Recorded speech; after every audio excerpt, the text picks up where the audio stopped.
vacation was awesome. Very And we came out here and we've been going through everything with Brian and we just love it. And Can't these wait to get guys, started. Where are you going? Everywhere. first we're going to go up to like Palomar Mountains and Julian and just try everything out. And then we go to the desert a lot. That's why we take it up the coast. We'll take it up the coast, everywhere. We're just going to go wherever it takes us. Ladies, thank you for shopping Mike Thompson RV and enjoy the ride. Definitely. Thank you. Appreciate it.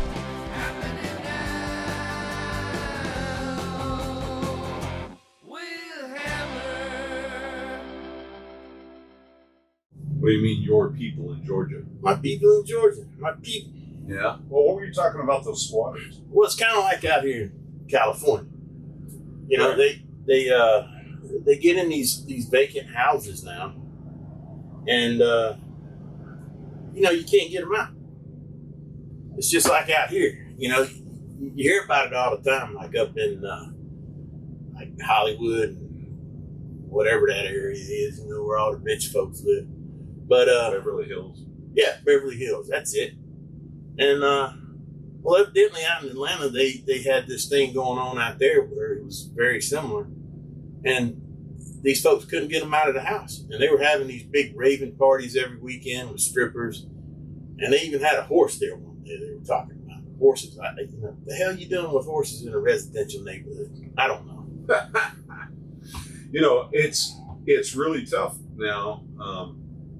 If you're renting your house, like we've had this problem in the past where one renter's out and then you're trying to get new renters in and you get squatters in between because they can see what houses are for rent, you know, and in whatever advertisement you put them in, right? Yeah. And then they stake it out and it takes, I mean, I've seen it take over a year and longer to get people out. So you guys got to be really careful when you're renting something out. I just don't understand why in our society owners can't take ownership when you got somebody like illegally living in your house. Yeah, I don't get why the cops come out and they can't do shit. And it's like, they're in my house, man. What do you mean? Well, it's a civil matter. I don't get that at all. Well, that's what the police are for. To take care of the problem. So I don't got to do it. If I got to do it, I mean, what? I get it. The police, right now, the police are in a no-win situation in society. I understand that. Yeah. But still, come on, man. That's what the president says. Come on, man. But I mean, it's like, really? Why? Why is it so hard for us to protect our property now?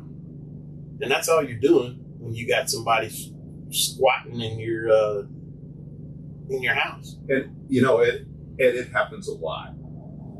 It's not something that's uncommon. That's how sad it is. Me and Jill were at the Ralph's yesterday, and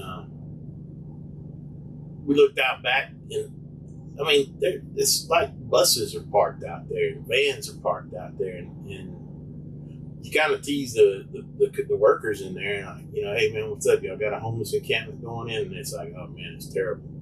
You know, the homeless deal out here is just freaking. Well, I mean, think about it. The reason why it's so bad is because homeless people come from all around the place, you know, all around the states, because it's warm here, right? Well, no, I mean, it's absolutely beautiful here. That's right. Like you said, that's why they come here. They don't have to worry about snow. They don't have to worry about rain.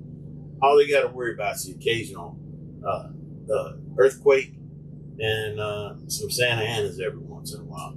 Yeah, I don't think you're going to have to worry about too much about that. But, you know, it's interesting to me that we're looking at $7 a gallon of gas and more. Who the hell wants to live, you know, except for it's so damn beautiful. It's so expensive now to live here. It's crazy, man. It's crazy. Well, I mean, you just look at the amount of big corporations that are leaving the state. Oh, and yeah. I'm not a tax guy, but we know tax guys that will tell you, you know, certain states will throw so many benefits towards veterans, towards leaving a state and coming into our state to go to work. Right.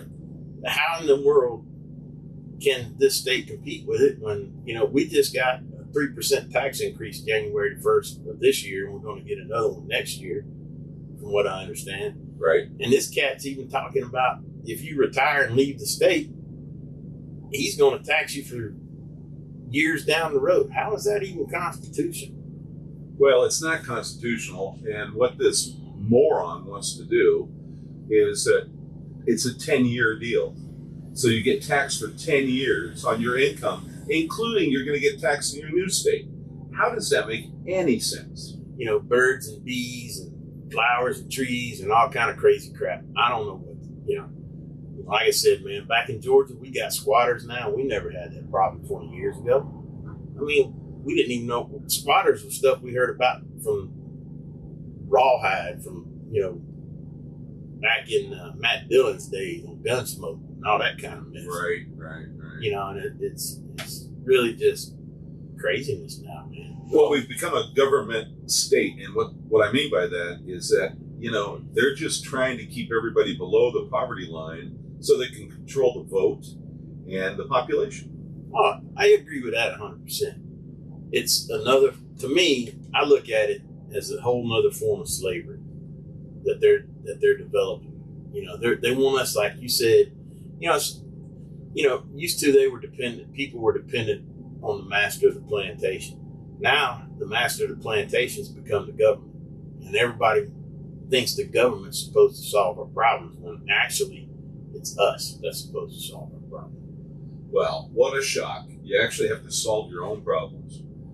Yeah, that's exactly the way it should be, Ed, but the government wants to get its hands in everything.